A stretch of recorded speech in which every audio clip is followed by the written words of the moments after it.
Mais que le Seigneur te bénisse et que son esprit te donne la compréhension de la parole du Seigneur.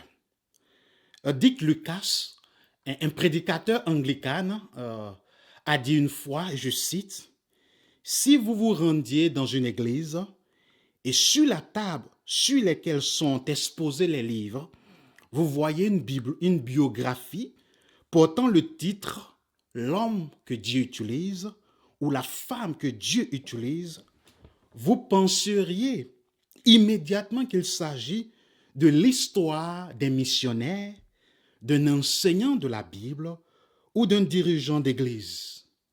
Tout simplement parce que vous avez été conditionné à penser de la sorte. Oui, le frère Lucas a raison. Nous avons été conditionnés à penser que l'homme ou la femme que Dieu utilise est cette personne qui occupe des tâches ou des fonctions considérées comme sacrées ou spirituelles, alors que la Bible affirme plus que cela. Dans le dernier livre de la Bible, la Révélation, chapitre 1, versets 5 à 6, il est écrit « À celui qui nous aime et qui nous a délivrés de nos péchés par son sang et qui a fait de nous un royaume, des sacrificateurs pour Dieu son Père, à lui soit la gloire, la puissance au siècle des siècles. Amen. » Dans ce verset et d'autres comme 1 Pierre chapitre 2 verset 9, Révélation chapitre 5 verset 10, nous qui croyons en Jésus-Christ comme Seigneur et Sauveur personnel, nous sommes par notre union avec Christ des sacrificateurs pour Dieu. Voici notre fonction, voici notre identité. Nous sommes des sacrificateurs au service du Seigneur. Mais lorsque nous lisions ces versets, Révélation 1, Révélation 5, 1 Pierre chapitre 2, nous avons tendance à les spiritualiser. Nous avons tendance à dire, nous sommes des sacrificateurs, mais des sacrificateurs au sens spirituel, qui offrent à Dieu des sacrifices d'action de grâce, des sacrifices de louange et des prières. Oui, cela est vrai. Nous sommes des sacrificateurs dans ce sens-là, mais cela n'est pas tout ce que la Bible affirme. Car dans ce sens, nous serions que des sacrificateurs lorsque nous offrirons seulement à Dieu des prières, des offrandes, des louanges, des adorations. Nous sommes sacrificateurs en tout temps et partout. Alors tu n'es pas seulement sacrificateur lorsque tu offres à Dieu des prières, des louanges et des adorations.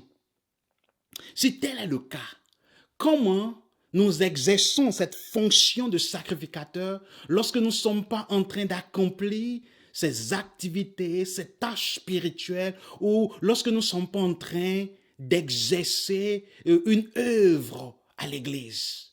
Comment est-ce que Dieu nous utilise en tant que des sacrificateurs que Christ a rachetés et établis pour le service du Seigneur?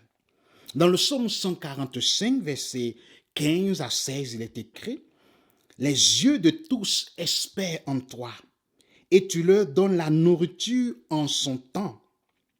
Tu ouvres ta main et tu rassasies à souhait tout ce qui a vie. » Ce que ces deux versets disent est que c'est Dieu qui prend soin, qui continue de prendre soin de sa création, qui nourrit, qui accorde des bénédictions, ses grâces, qui continue de soutenir sa création.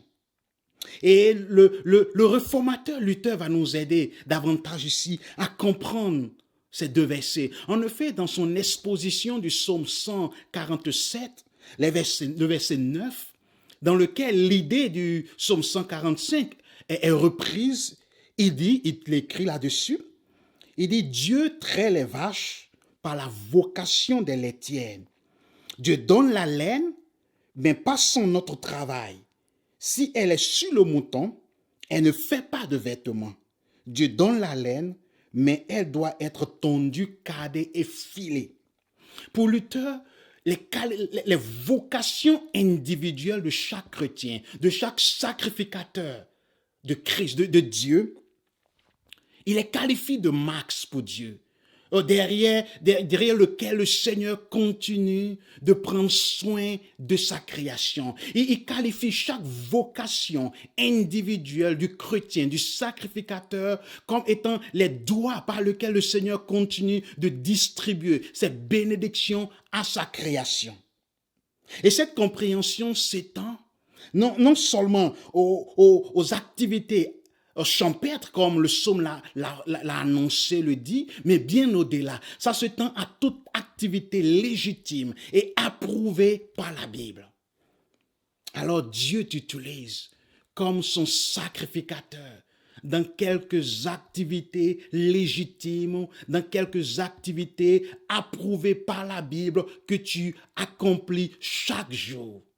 Alors toi, la femme ménagère, Dieu t'utilise pour prendre soin de ta famille.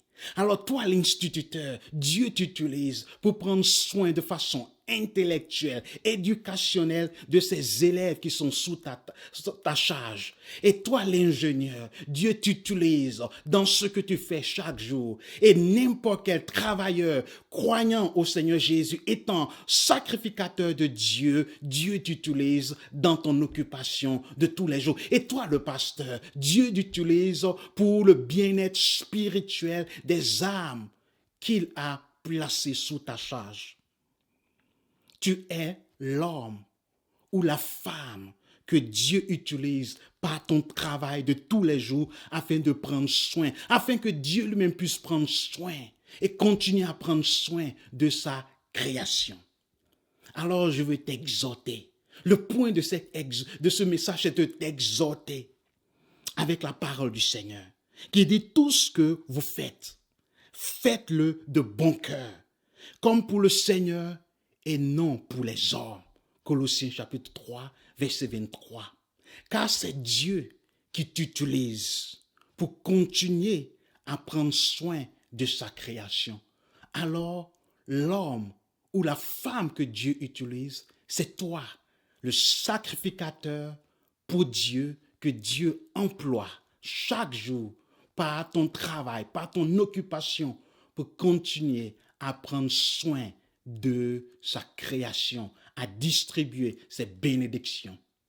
Que le Seigneur te bénisse pendant que tu continues de le servir à la fois à l'église et aussi dans ton lieu de travail par le travail qu'il t'a appelé à accomplir.